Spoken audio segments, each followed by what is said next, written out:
Bonjour les amis, nous revoilà pour une nouvelle vidéo. Et aujourd'hui, je voudrais aller un petit peu à la suite de ce que nous avons vu dans notre dernière vidéo.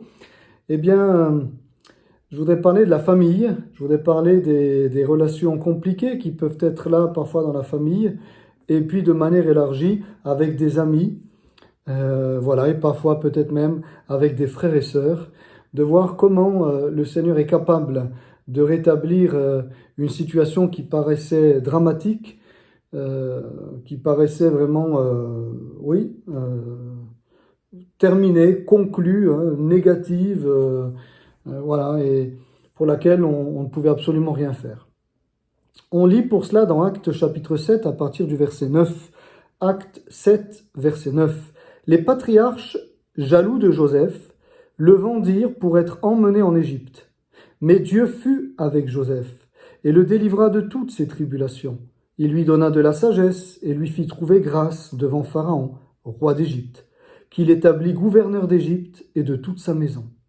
Il survint une famine dans tout le pays d'Égypte et dans celui de Canaan. La détresse était grande, et nos pères ne trouvaient pas de quoi se nourrir. Jacob apprit qu'il y avait du blé en Égypte, et il y envoya nos pères une première fois. Et la seconde fois, Joseph fut reconnu par ses frères, et Pharaon sut de quelle famille il était. Puis Joseph envoya chercher son père Jacob et toute sa famille, composée de 75 personnes.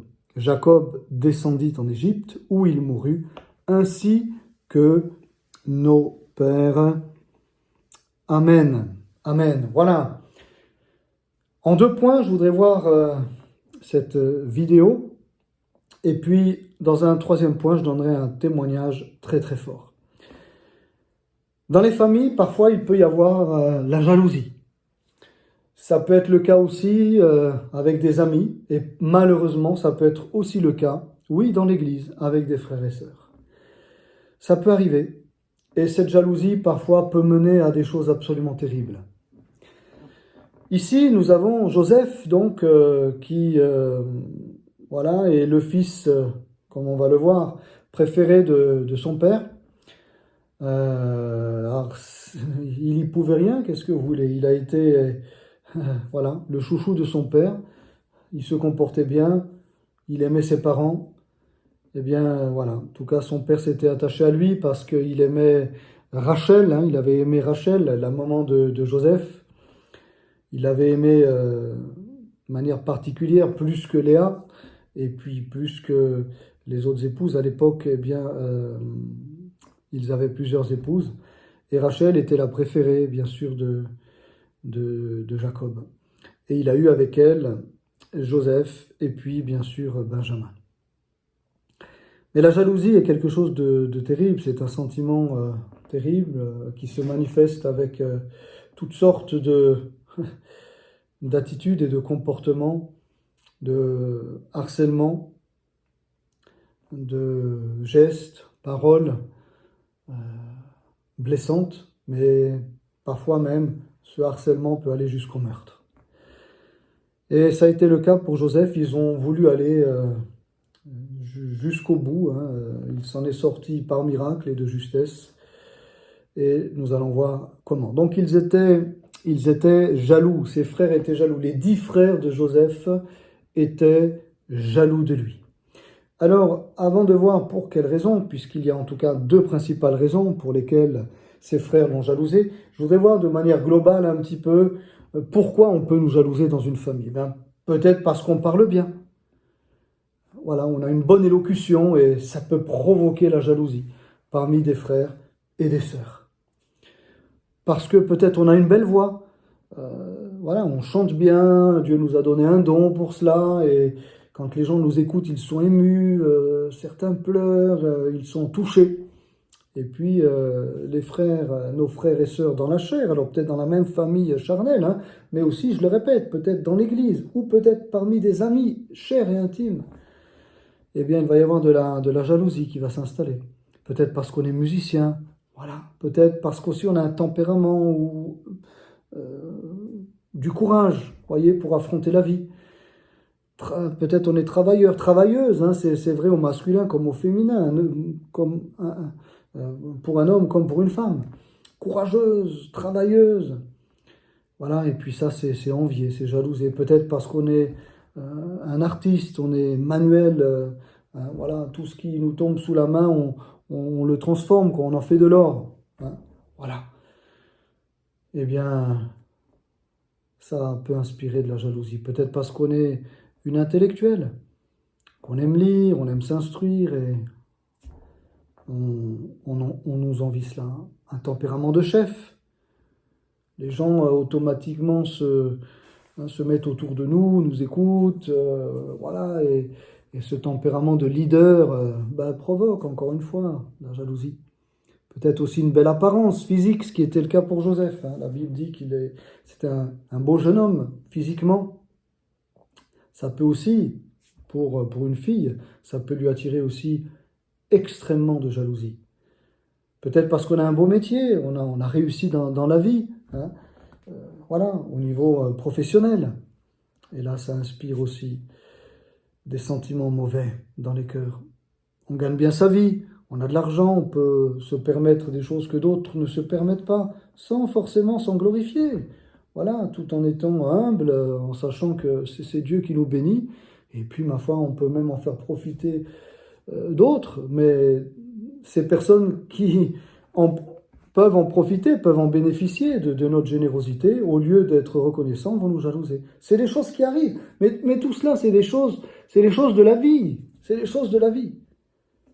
Pas avec forcément des étrangers qui ne nous connaissent pas, ça peut arriver, mais le plus terrible, c'est quand des personnes qui sont censées nous aimer, nous entourer, des frères et des sœurs, dans la chair ou spirituelle. Quand ça arrive, oui, parmi notre famille de chair ou notre famille spirituelle, que là, ça fait mal, ça fait terriblement mal, parce que des étrangers, on ne les connaît pas, bon, mais ceux qui sont à côté de nous, ceux qu'on aime, ceux avec qui on a grandi, ceux avec qui peut-être même on a pleuré, on a prié pour eux, on les a bénis, on les a encouragés, et puis qui se retournent contre nous, qui nous enfoncent un couteau dans le dos, comme on dit, qui nous poignarde par derrière, au lieu de nous rendre le bien qu'on a pu leur faire, eh bien, nous le rendons mal. Alors Joseph, pour deux raisons. Il était le préféré de ses frères, et pour cette raison-là première, il a été haï et jalousé par ses frères. Mais il n'a jamais demandé à être le préféré de son frère, le chouchou de son père. Il n'a jamais demandé. Mais je le répète, il se comportait bien, il était respectueux.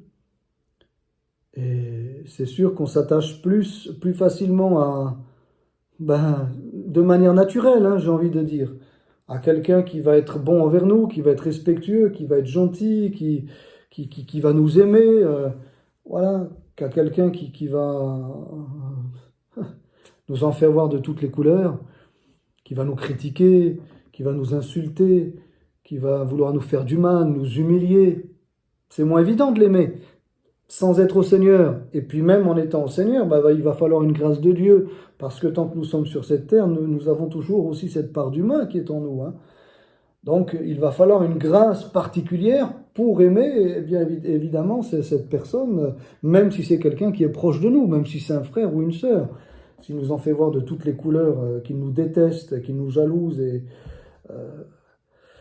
ça va être moins évident, ça va pas être impossible, ça va être moins évident, et on y arrivera avec la grâce de Dieu. Hein. Plutôt que, comme je l'ai dit, une relation apaisée avec un frère, qui, je ne parle pas qu'il nous encense, mais en tout cas, qui se comporte bien, qui est respectueux, voilà, ça sera plus facile de manifester des sentiments d'amour et de compassion à l'égard de celui-ci. Donc, il est le préféré de son père, et ses frères vont le détester pour cela. Il va être la victime de cet amour paternel, la victime de ce trop-plein d'amour paternel, la victime de ces cadeaux paternels. Il va lui faire une tunique à plusieurs couleurs, magnifique, qui va le distinguer. Cette tunique le distingue parmi ses frères. et montre à ses frères, ben voilà, lui, Joseph, non seulement je l'aime, mais je le prouve, quoi. Voilà, regardez comme il est beau, mon Joseph, avec cet habit. Hein. Ça veut tout dire, les cadeaux. Alors bien sûr, on peut aussi avoir été aimé, et d'autres l'ont vu parce qu'on nous a fait des cadeaux, parce qu'on nous a donné plus qu'à d'autres. Mais on n'a rien demandé. C'est comme ça. Et puis, il a été jalousé, deuxièmement, parce que Joseph était spirituel. Joseph avait un esprit prophétique. Joseph avait des songes prophétiques. Et ces songes prophétiques parlaient justement de son avenir. Et dans ces songes prophétiques, Dieu lui révélait qu'un jour, eh bien, il allait être le chef de ses frères. Et ça, ses frères ne l'ont pas supporté. Bien sûr, il était jeune, il avait 17 ans, et il a raconté ces deux songes qu'il a eus. Il les a racontés à son père et à ses frères, et ses frères l'ont détesté encore plus à cause de ces songes, et l'ont jalousé, l'ont envié, parce qu'ils se sont dit, de quoi un jour, toi, tu seras notre chef? Pour qui tu te prends, n'est-ce pas? Pour qui tu te prends? Tu es un orgueilleux, voilà ce que tu es. Et on va voir ce que vont devenir tes rêves. Et donc ils l'ont jalousé et ils l'ont pris, ils l'ont jeté dans un puits. Hein. Ils l'ont jeté dans un puits, il aurait pu se fracasser. Et puis pendant qu'il était là dans le puits à crier au secours, eh bien eux mangeaient, se réjouissaient ensemble, ces 10 frangins, se réjouissaient ensemble, 10 contre 1, voilà, se réjouissaient ensemble et étaient sourds aux cris, bien sûr, de Joseph. Puis, ils l'ont pas laissé mourir dans le puits, allez, ils l'ont remonté, ils ont dit c'est notre frangin, bon, allez, on va le vendre en Égypte, va, on va le vendre en Égypte. Et puis comme ça, on va se débarrasser de lui, là, de ce pleurnicheur, de cet enfant gâté, de ce chouchou, de ce préféré de papa, là. On va s'en débarrasser, on veut plus le voir, on veut plus le voir. Mais dans combien de familles, frères et sœurs, ces choses existent? La jalousie, l'envie, la méchanceté.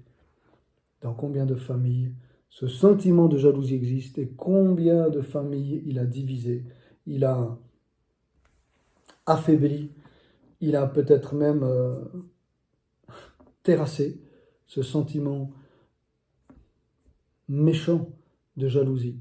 Dans combien de familles? Pour une question d'héritage, pour une question de tout ce qu'on a dit, de réussite professionnelle, pour une question de position dans la société, pour une question de beauté physique, pour une question de courage, pour une question de dons manuels, de dons musicaux, que sais-je. Une personne a été prise en haine dans la famille. Et on s'est jeté sur lui, on s'est jeté sur elle, on l'a isolé volontairement. On s'est mis à plusieurs pour l'isoler. C'est ce qu'on a fait à Joseph. Et Joseph, eh bien, avait cette qualité, j'ai envie de dire, avait ce tempérament de vainqueur, c'est-à-dire que lui, Joseph, aimait Dieu. Il n'était pas comme ses frères, il ne cherchait pas la gloire des hommes, il cherchait la gloire de Dieu. Il aimait Dieu, il avait une réelle communion avec Dieu. Et donc, Joseph croyait dans ses songes prophétiques, c'est-à-dire dans ces songes qui annonçaient l'avenir, de Joseph. Oui, eh bien, il y croyait. Il avait une réelle communion tous les jours avec Dieu. Et donc, il devait dire au Seigneur, pardonne-leur, Seigneur. Ils ne savent ce qu'ils font. Vous savez, Joseph est un type de Christ sous plusieurs aspects. Pardonne-leur, Seigneur, aide-moi à leur pardonner leur jalousie. Il semble naïf quand on lit l'histoire de Joseph dans les détails. Il semble complètement naïf, ce jeune homme. Mais il n'était pas si naïf que ça. Il était conscient du mal qu'on lui faisait. Vous savez, la jalousie ne laisse personne indifférent. Hein. Quand quelqu'un vous jalouse, vous le sentez. Quand 2 personnes, 5 et 10 personnes vous jalousent et que ce sont des personnes proches de vous, c'est quelque chose que vous sentez, dont vous allez souffrir. Mais quand vous aimez le Seigneur, vous allez remettre tout cela entre les mains de Dieu. Seigneur, eh bien, voilà. C'est ce qu'il faisait, c'est ce qu'il a fait, Joseph. Je te remets tout ça, tous ces sentiments, toute cette jalousie. Tu as papa aussi. Oh, il a peut-être était maladroit en faisant cette tunique, il aurait pu aussi la faire à eux, mais qu'est-ce que j'y peux, Seigneur? Aide-moi à ne pas leur montrer que, voilà, que je suis le préféré de papa, à ne pas en rajouter. Et quelle part de naïveté il avait de raconter en plus les songes à ses frères, vous vous rendez compte?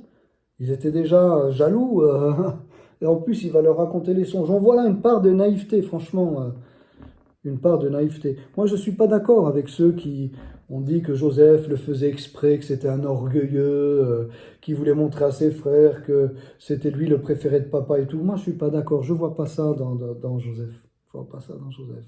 Après, ma foi, chacun est libre de peut-être voir les choses aussi autrement. Hein. Mais moi, à la lecture et à l'étude profonde de la parole de Dieu, je vois plutôt un cœur tendre, un cœur naïf, un cœur humble, un cœur qui ne recherche pas sa gloire, un cœur qui est près de Dieu. Comment un cœur comme ça pourrait vouloir être prétentieux et vouloir en mettre plein la vue à ses frères? Non, c'est incompatible. J'ai envie de dire, plus on est proche du Seigneur et puis plus ces sentiments-là n'ont pas lieu d'être, quoi. Vous voyez, ces sentiments de vantardise, d'orgueil, de vouloir rabaisser les autres, de vouloir être le premier. Quand on est près du Seigneur, c'est tout l'inverse de ces sentiments-là, tout l'inverse. Personne n'est parfait, bien évidemment, mais c'est tout l'inverse. C'est tout l'inverse. Et ça me fait penser à un cantique, avant de développer le deuxième point, ça fera la transition. Je vais juste chanter le chœur, hein. C'est un ancien cantique, le numéro 401, dans Il me semble, Chœurs et cantiques. Le recueil Chœurs et cantiques 401. Je vais juste chanter le chœur. Ça sera la transition pour la deuxième partie. Ça concerne bien sûr Jésus. Mais ils l'ont fait mourir, ils l'ont crucifié, il fut abreuvé de douleur, de mépris et d'injures. Pour avoir tant aimé, ils l'ont fait tant souffrir, lui qui avait séché leurs pleurs et guéri leurs blessures.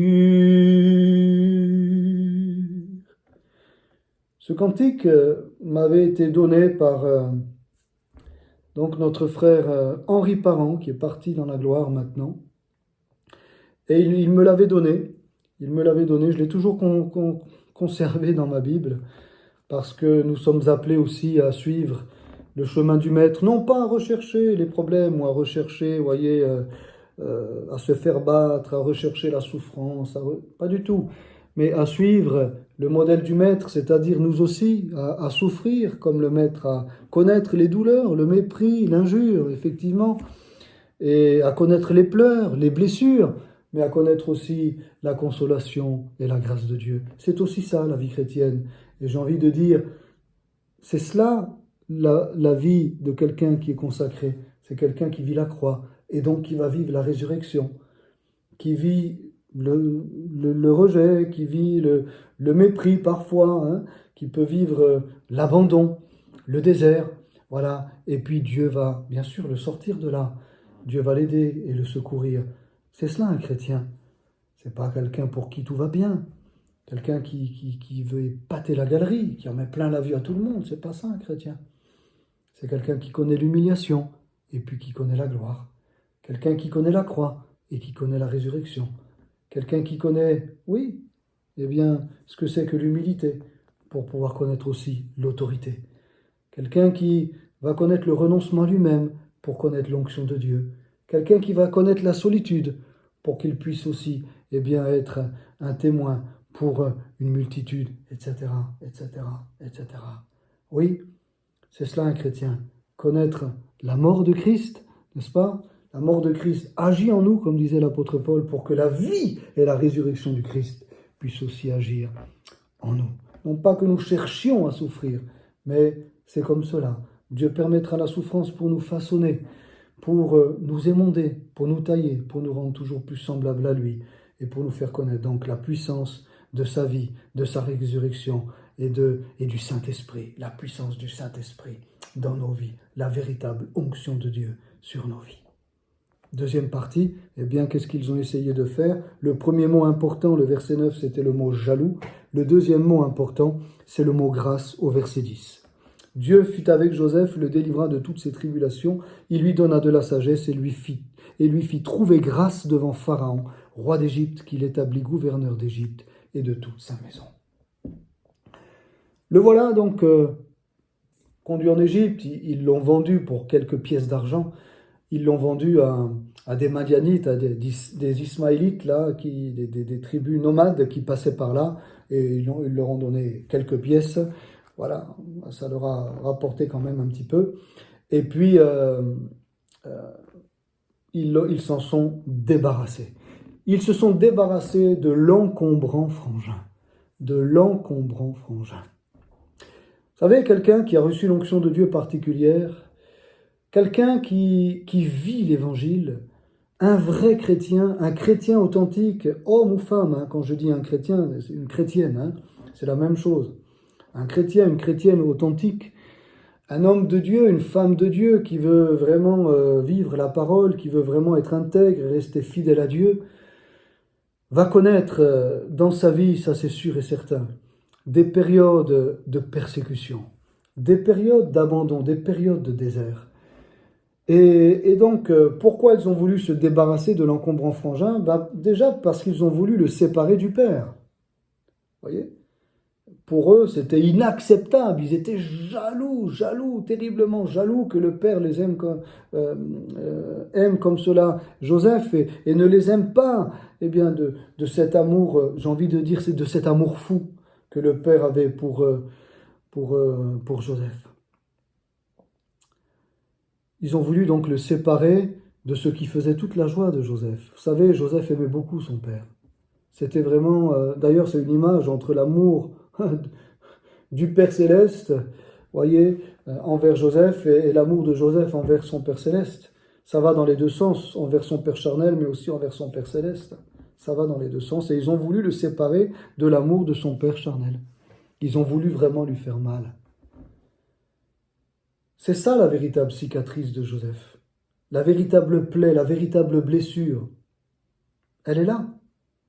Si on veut regarder de manière spirituelle où se trouve la blessure de Joseph, elle est là, dans la séparation de son père. Ça a été terrible. Son père a dit, quand il a su ça, ils ont fait bien sûr toute une comédie, toute une mascarade. Ils ont été donc trempé la tunique de Joseph dans le sang d'une bête féroce, et puis ils ont ramené cette tunique pleine du sang de cette bête. Ils l'ont ramené à son père. Ils ont dit, regarde, le fils, hein, ton fils, celui que tu aimes.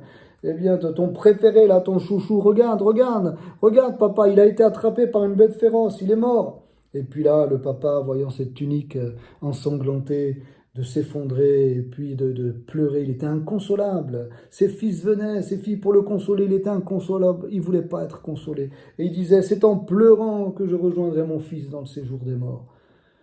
Terrible ce qu'ils ont fait à ce papa, terrible. Terrible. Le séparer donc du père en le vendant. Tu verras plus, papa, tu nous embêteras plus comme ça, avec ce rapport particulier, privilégié que tu as avec lui. Ça nous insupporte, on ne peut plus vous voir ensemble. Père et fils, on ne peut plus vous voir ensemble. Maintenant, ça sera terminé. Terminé. Voilà, terminé. Et donc, ils l'ont arraché à son père. Peut-être quelqu'un a vécu une chose comme cela. Hein. Peut-être tu as été, sans le vouloir, le préféré de papa ou de maman et on t'a pris en grippe. Et on a voulu peut-être même t'éloigner de papa et maman. Et combien cela a pu aussi te faire souffrir. On a deuxièmement aussi voulu faire échouer ses rêves, bien sûr. Les rêves qu'il a racontés, notamment deux, qu'il a racontés, comme quoi il serait un jour le chef de ses frères, et bien qu'il serait une bénédiction pour eux. Une bénédiction, même pour son papa. Pas juste pour ses frères, mais pour toute sa famille. Dieu lui a dit que tu seras un jour, Joseph, une bénédiction pour toute ta famille. Ah ouais, tu as eu des rêves comme ça, que toi tu seras notre chef? On va voir, on va te vendre en Égypte, on va voir ce que vont devenir tes rêves. Petit rêveur, Tu te prends pour qui? Tu vas voir en Égypte, ils vont te calmer là-bas. Vous savez, ça rigolait pas en Égypte, hein. À l'époque, quand on vendait les esclaves, vous savez, c'est un peu comme à l'époque malheureusement, hein, de nos frères et sœurs noirs, noirs de peau, tout ce qu'ils ont vécu à partir du 7e siècle. Vous voyez, ça a commencé avec certaines nations arabes, 7e, 8e siècle, et puis après, voilà, les Européens, je vais dire entre guillemets, ont pris la relève, hein, avec 14e, 15e, 16e siècle, etc., avec la traite des Noirs. On connaît tout cela, hein, le triangle Europe, Afrique, États-Unis. Europe, Afrique, États-Unis. Tout ce qu'ils ont subi, nos pauvres amis africains. Quand je dis pauvres, ça n'a rien de matériel. Pauvres dans le sens de miséreux, comment ils ont été miséreux, comment ils ont été battus, comment ils ont été humiliés, leurs femmes, leurs enfants. C'est terrible. C'est terrible. Et pourtant, ce sont des Européens, bien portants. Voilà, n'est-ce pas? Des Européens dont nous faisons partie, bien portants, civilisés, entre guillemets, civilisés, voyez, qui ont considéré, eh bien, les peuples noirs africains comme des bêtes, et moins que des bêtes, que dis-je comme des bêtes, moins que des bêtes. Ouais, que de graves péchés ont été commis. Heureusement que beaucoup aujourd'hui d'Européens ont pu réaliser cette folie et revenir de cela, ne pas croire que la dignité d'un homme, l'intelligence d'un homme, la puissance d'un homme, la valeur d'un homme se voit, n'est-ce pas, se jauge à la couleur de la peau, mais quelle folie, quelle folie. Alors, oui, comme Joseph avait ses rêves, eh bien, ils l'ont vendu et ils en ont fait un esclave. Comme je disais, ça ne rigolait pas en Égypte, hein. Ça ne rigolait pas. Les esclaves étaient battus, étaient abusés. Même les hommes, hein. Même les garçons étaient abusés. L'Égypte, c'était le monde des faux dieux. Tout le contraire de, j'ai envie de dire, ce cocon familial dans lequel il était. Avec bien sûr un seul Dieu, le seul vrai Dieu, le Dieu d'Israël, alléluia. Le Dieu d'Israël, oui, qui s'était manifesté à Abraham, puis à Isaac, puis à Jacob, le père de Joseph. Oui. Et là, eh bien, il est loin de toute cette ambiance de ce pays, de son pays natal, n'est-ce pas, arraché là à l'âge de 17 ans de son pays natal et de sa famille. Et puis, bien sûr, ils ont voulu se débarrasser de cet encombrant frangin qui était pour eux donc encombrant, oui, effectivement, pour ne pas avoir devant leurs yeux, constamment devant leurs yeux, le reproche continuel d'une mauvaise conscience. Parce que si, malgré tout le mal qu'il lui faisait, Joseph était toujours là, quelque part, ce Joseph était un reproche vivant pour leur mauvaise conscience, pour le peu de conscience qu'ils avaient, était un reproche vivant. À lui tout seul, c'était un reproche vivant. Malgré tout le mal que vous me faites, eh bien moi je ne me venge pas. Je prie pour vous, je prie le Père. Vous comprenez pas, et moi non plus, quelque part, je ne comprends pas ses rêves, mais si c'est Dieu qui a permis cela, eh bien moi, je prierai pour que, voilà, Dieu m'utilise, je ne sais pas comment, pour vous faire du bien. Ils auraient devant eux ce Joseph qui serait, voilà, pour eux la honte, quoi. Chaque jour, Joseph, par son attitude, leur mettrait la honte. Ils ne voulaient pas ça, ils ne supportaient pas. Alors loin, comme ça, ils penseraient plus à ce reproche. Ils n'auraient pas devant eux, eh bien, le témoin, la preuve, n'est-ce pas, de leur mauvais cœur. La preuve et le témoin de leur mauvais cœur, oui. De leur jalousie, de leur méchanceté. Et puis enfin, j'ai envie de dire, ils se sont débarrassés de lui parce que c'était quelque part le plan de Dieu. Parce que c'était malgré tout le plan de Dieu. Et parce que ce n'est qu'ainsi que le plan de Dieu pouvait s'accomplir pour Joseph, que ces prophéties que Dieu avait données à Joseph, un jour tu seras le chef de tes frères, c'est par toi que la bénédiction viendra dans la famille. Ouais. Le plan de Dieu ne pouvait s'accomplir que par la souffrance, que par la vente de Joseph par ses frères en Égypte. C'était le plan de Dieu. Vous savez, frères et sœurs, quand il est arrivé là-bas en Égypte et qu'ils l'ont vendu, il est tombé entre les mains, eh bien, on connaît tous cette histoire de Potiphar, hein, voilà, qui était le chef des gardes, donc quelqu'un qui avait une certaine position. Et puis, à partir du moment où Joseph a été à son service, la maison de Potiphar a prospéré.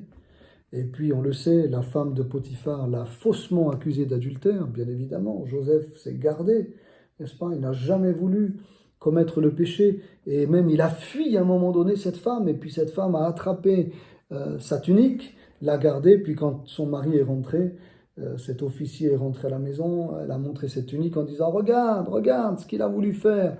Hein, ce juif que tu as fait venir dans notre maison, il a voulu abuser de moi, alors que c'était elle qui le harcelait jour après jour. » Mais Joseph, eh bien, avait fui et il n'avait pas commis de péché. Il avait même dit « Mais comment pourrais-je commettre un péché envers Dieu et envers mon maître ?» Il était innocent. Et à cause de cela, bien sûr, le mari ne l'a pas cru. Le mari s'est mis en colère et puis il l'a fait jeter en prison.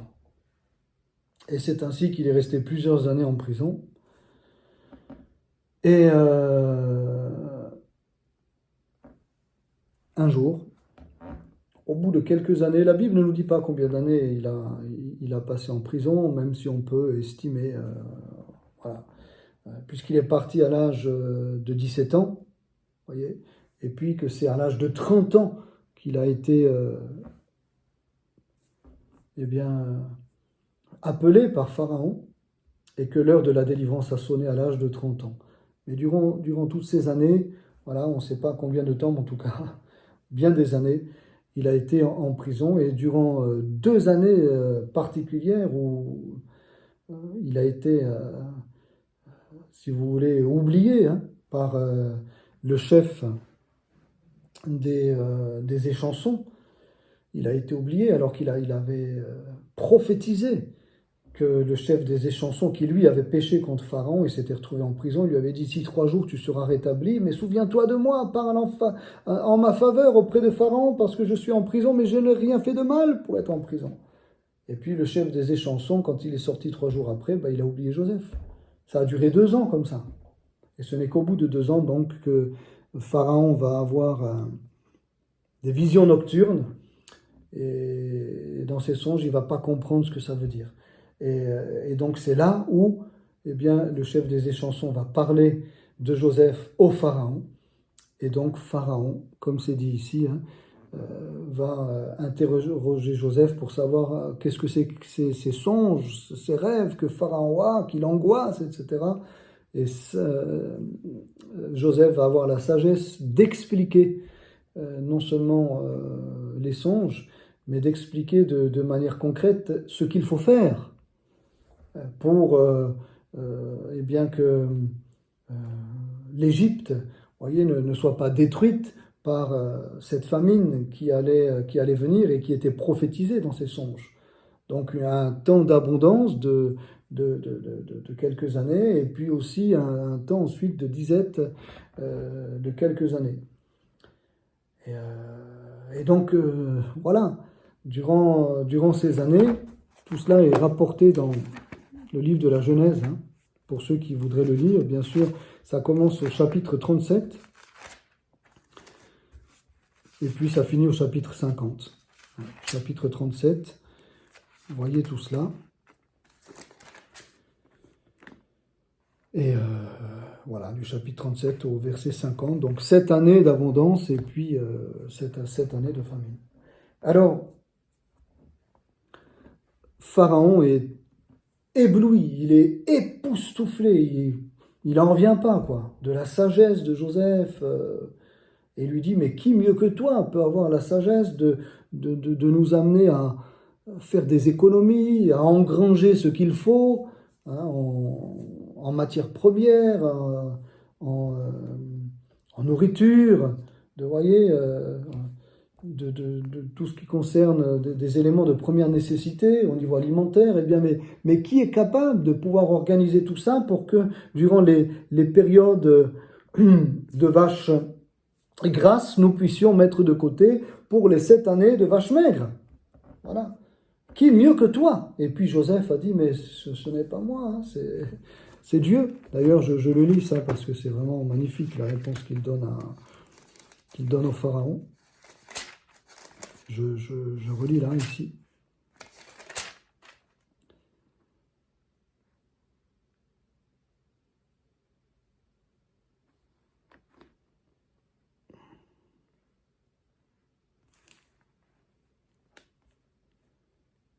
Alors.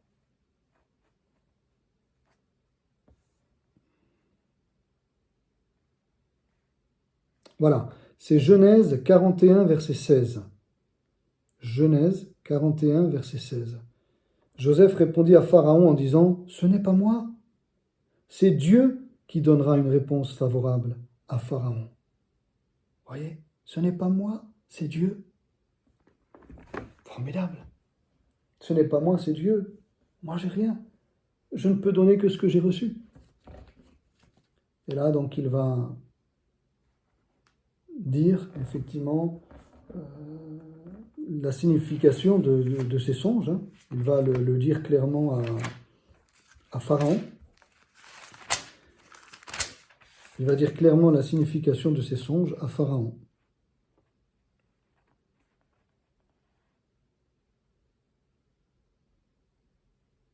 Voilà. Il a 30 ans. À 30 ans, il va aussi pouvoir se marier, avoir 2 enfants. Et puis, dans les années qui vont suivre, voyez, en pleine période de famine, voilà, à partir de la 2e période de famine, donc il a 39 ans, à partir de là, eh bien, ses frères vont commencer à venir une première fois, puis après une 2e fois. Ils ne le reconnaissent pas au début, et puis comme c'est dit ici dans les Actes, la 2e fois, bien sûr, ils le reconnaissent. Parce que Joseph s'est montré à eux, Joseph se dévoile à eux, et puis là, c'est des grands cris, c'est des grands pleurs que toute la maison de Pharaon a entendus. Les pleurs de Joseph, toutes ces souffrances, bien évidemment, qu'il avait retenues. Et il va prendre ses frères, il va les pardonner, leur pardonner, et il va faire venir son père, hein, il va leur demander de faire venir papa. Papa va venir aussi et il va vivre 17 ans avec Joseph à Goshen, dans la meilleure partie de l'Égypte. Et c'est ainsi que Joseph va se réconcilier avec ses frères, que Dieu va permettre la réconciliation, la vraie cette fois, n'est-ce pas, et que les songes de Joseph vont s'accomplir. Joseph, effectivement, étant le second après Pharaon, hein, voilà, eh bien, en Égypte, va être effectivement le chef de ses frères, l'instrument de bénédiction de ses frères à tout niveau, et aussi pour son père, le moyen de les sauver de la famine qui avait touché le monde entier, mais aussi de les sauver de la famine spirituelle dans laquelle ils étaient tombés, parce que si les frères de Joseph étaient restés comme ça sans se repentir, ils auraient été perdus. Et donc il les a sauvés de la famine spirituelle, mais de la famine spirituelle, il a sauvé toute sa famille, gloire à Dieu. Et grâce à cela, eh bien, voyez, les frères de Joseph ont pu bien évidemment être bénis, alléluia, grâce à leurs frères qu'ils avaient persécutés. Donc, Dieu a changé le mal en bien et il a permis ce chemin pour Joseph pour que, eh bien, oui, il puisse être un instrument de bénédiction, un instrument de bénédiction puissant.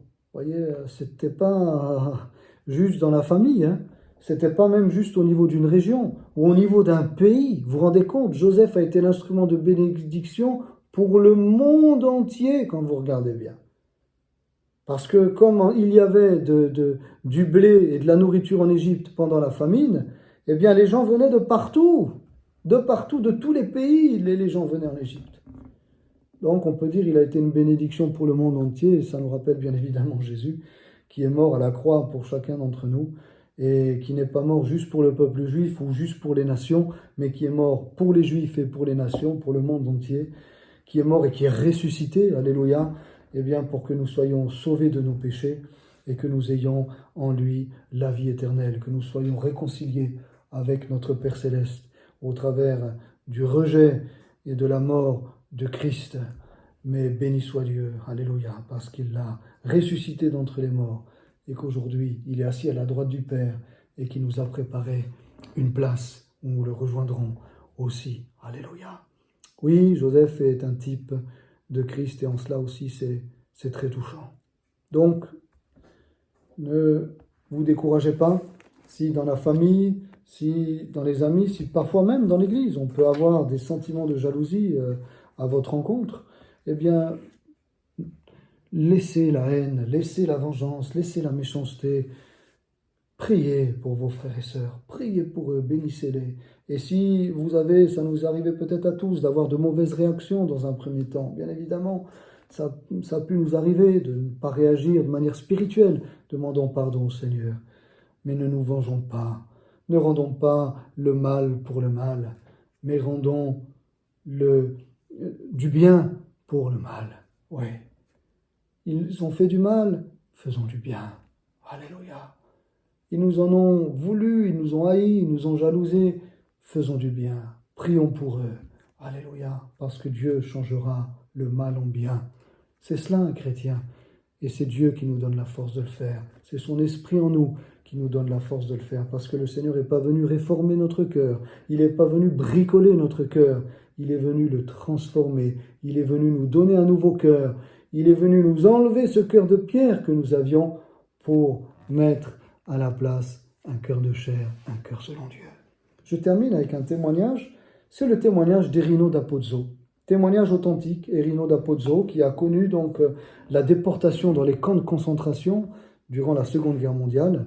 C'était un Italien, mais un Suisse, mais il était originaire d'Italie, toute sa famille, Erino da Pozzo.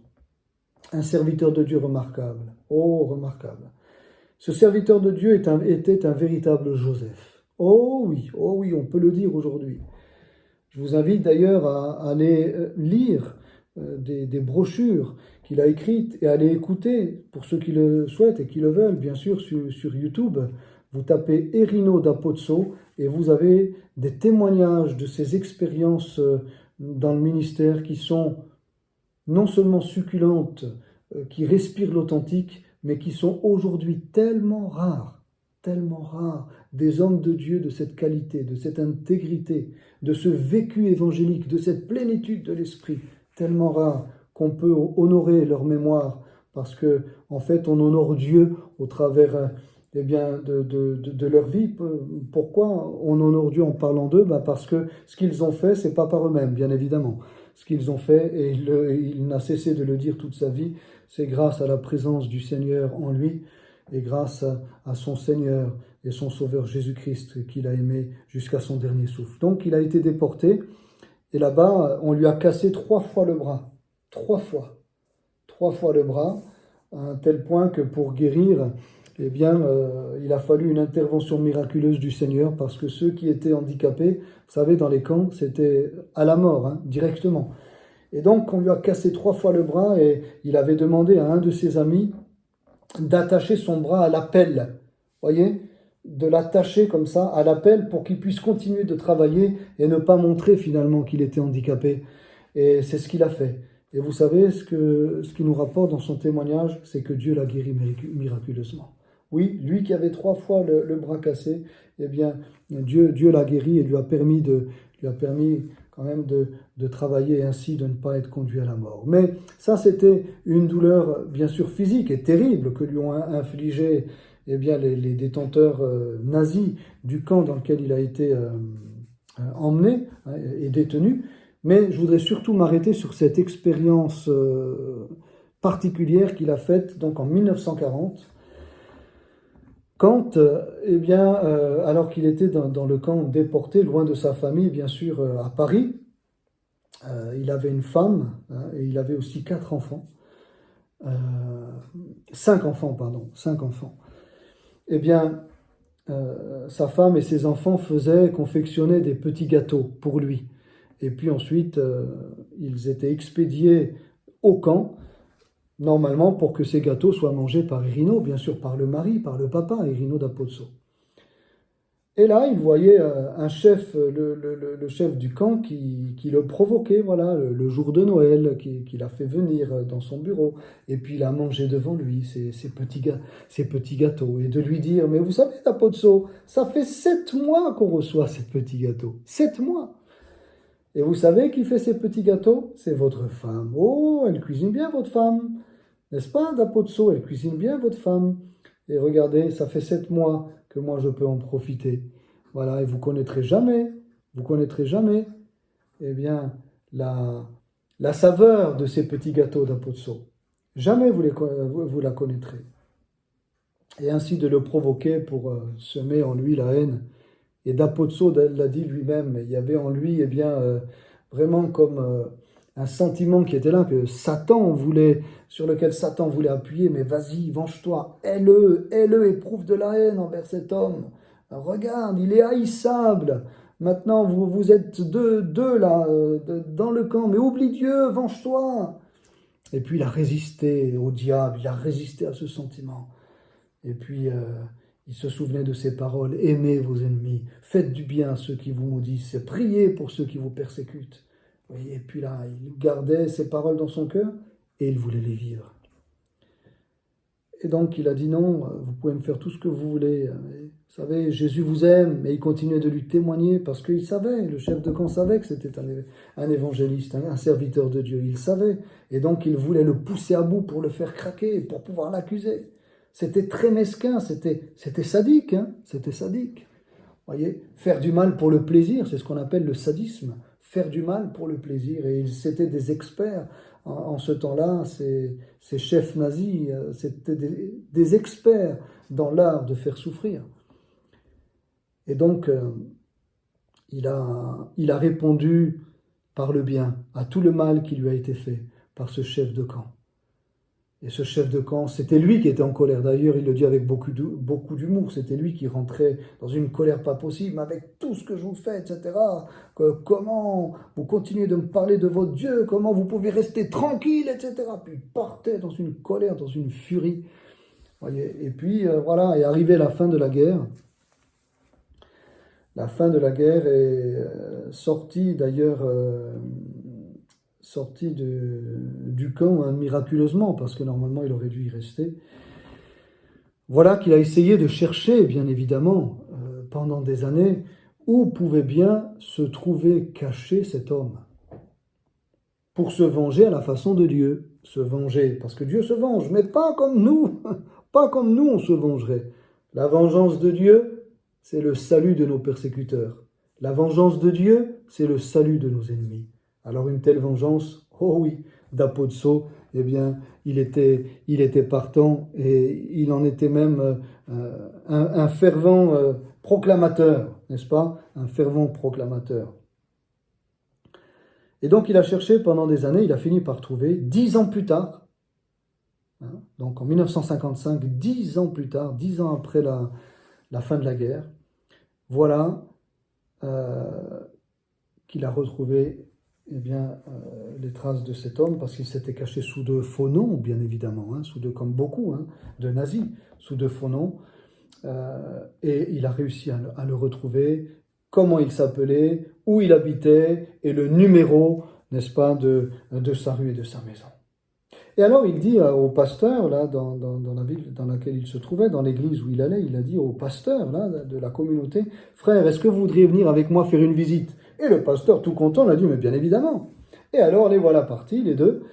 Et alors qu'ils sont en voiture, et bien dans la voiture, da Pozzo raconte cette histoire au pasteur, et il le dit avec beaucoup d'humour. C'est le pasteur qui se met en colère. Alors que da Pozzo lui raconte cette histoire, le pasteur rentre dans une colère en disant « Mais c'est pas possible, quel homme abominable, etc. » Et puis da Pozzo de lui dire « Mais calmez-vous, pasteur, calmez-vous. On va justement faire une visite chez lui aujourd'hui. » « Ah bon? Ah oui, c'est chez lui qu'on va, mon frère. on va faire une visite chez lui. Et alors le pasteur lui dit, ben alors pourquoi on ne s'arrêterait pas pour lui acheter des gâteaux? Et Da Pozzo lui dit, mais formidable, très très bonne idée mon frère. Et ils s'arrêtent dans une pâtisserie, ils achètent de bons petits gâteaux, voyez, de manière sincère, hein, voyez, pour aller rendre du bien au mal qui avait été fait.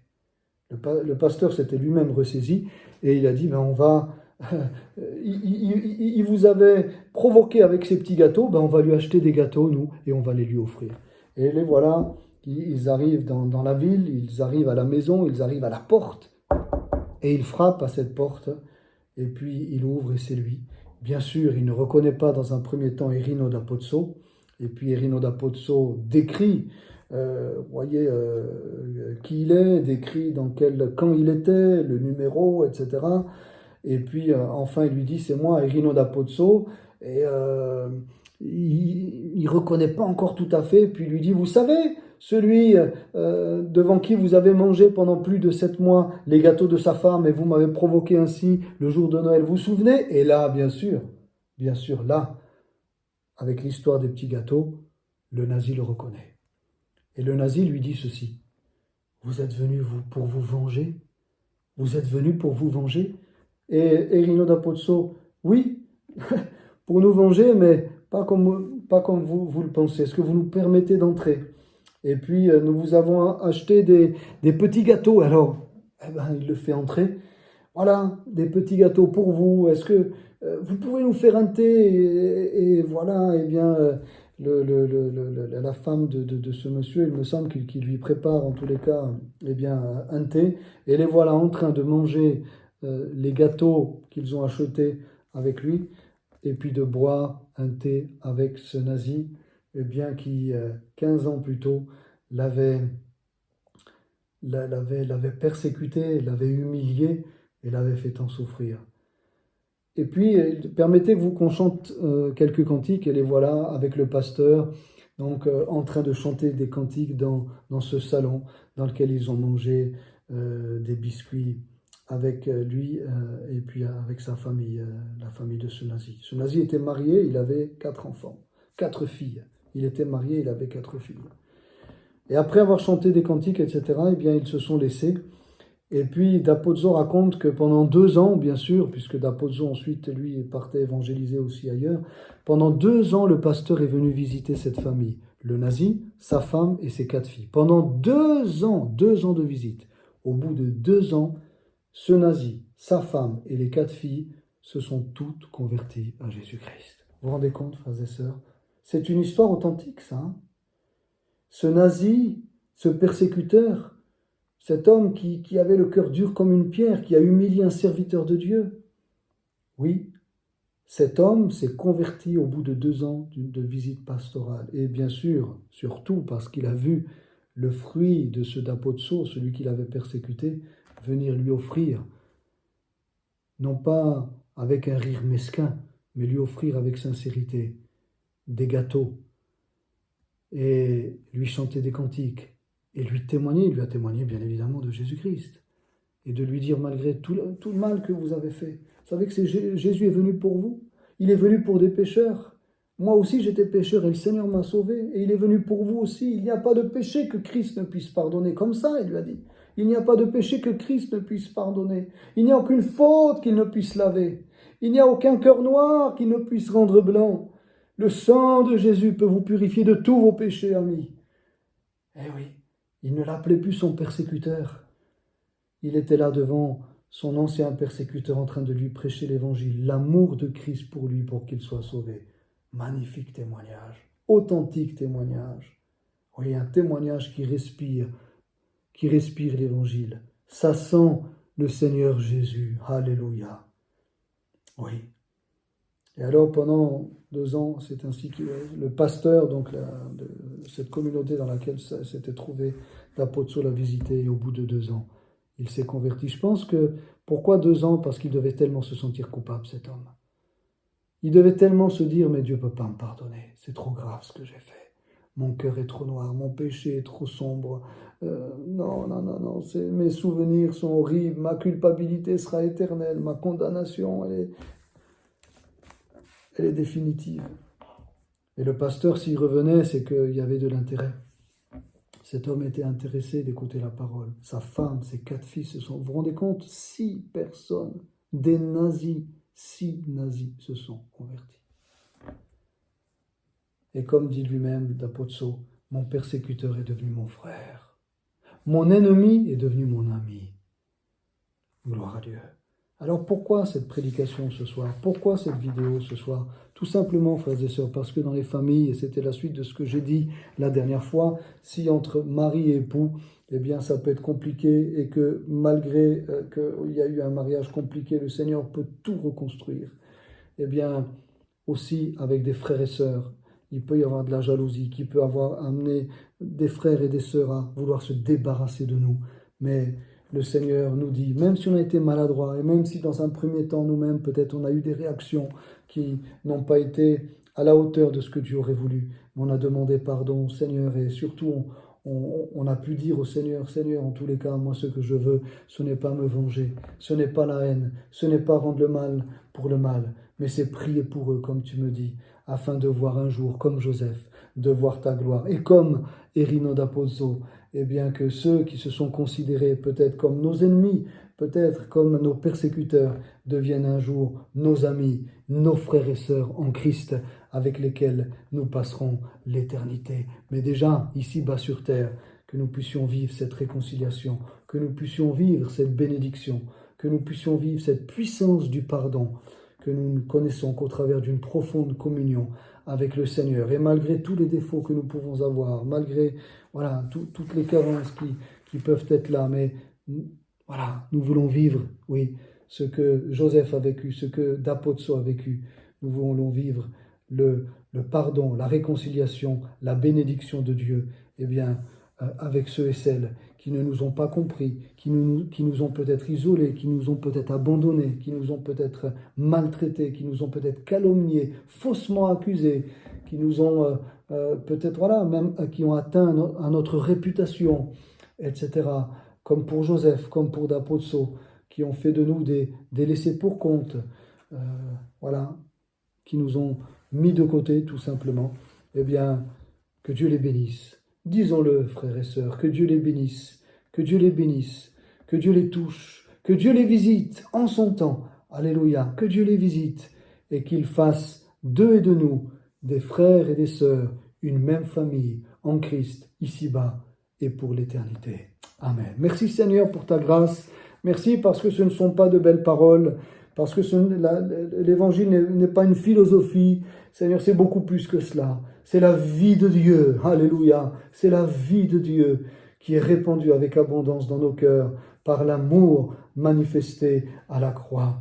Merci Seigneur pour ces situations que nous avons pu traverser ou que nous traversons ou peut-être que nous traverserons, où le rejet, la jalousie, la persécution a été notre lot. Merci Seigneur parce que tu changeras le mal en bien. Je te prie pour toutes celles et ceux qui écouteront cette vidéo et qui se sont reconnus dans un point ou plusieurs points.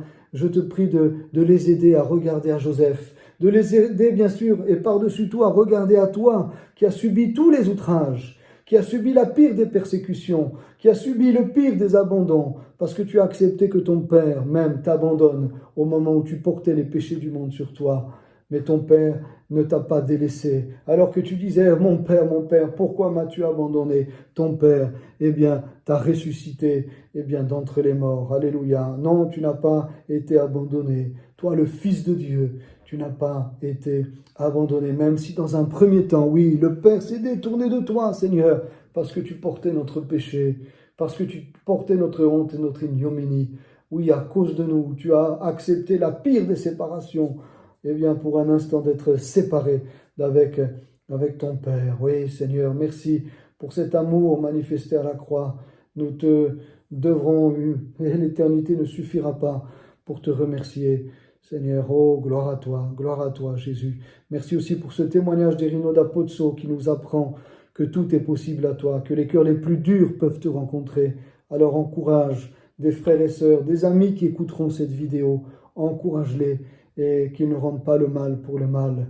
Seigneur, qu'ils prient pour leurs frères et leurs sœurs en chair ou dans l'église ou des amis proches, Seigneur, qu'ils prient pour eux, qu'ils les bénissent, qu'ils leur fassent du bien. Et Seigneur, qu'ils soient ainsi appelés et que nous soyons ainsi appelés fils et filles du Dieu vivant. Car un jour tu les visiteras, comme tu as visité les frères de Joseph, comme tu as visité cette famille de nazis, ce chef de camp. Tu visiteras aussi ceux qui se considèrent nos ennemis, ceux qui nous ont mis de côté, ceux qui ont voulu atteindre notre réputation. Tu les visiteras, tu les toucheras et tu les béniras et tu permettras une merveilleuse réconciliation. Merci Seigneur, parce que c'est ce que tu veux faire dans la vie aussi de celles et ceux qui passent par ces choses-là et qui ont écouté cette vidéo. À toi la gloire. Merci Seigneur. Amen, amen, amen. Amen. Voilà, j'espère que cette prédication a pu vous encourager, que ce témoignage d'Erino da Pozzo a pu vous encourager. N'hésitez pas à vous abonner, bien évidemment, à notre chaîne, si vous le souhaitez. N'hésitez pas à revenir, écouter cette vidéo, à les faire écouter plus loin. Si vous pensez qu'elle peut toucher quelqu'un de votre famille ou de votre entourage, n'hésitez pas à la faire passer plus loin. Et surtout, allons de l'avant, pardonnons, aimons, suivons le Seigneur, parce qu'un jour, il accomplira, c'est vrai, ce que personne ne peut accomplir, la réconciliation, le pardon et la bénédiction, même envers ceux qui nous ont haïs, détestés ou mis de côté. Amen. Allons de l'avant. Dieu est amour. Que cet amour soit en nous avec abondance. À bientôt.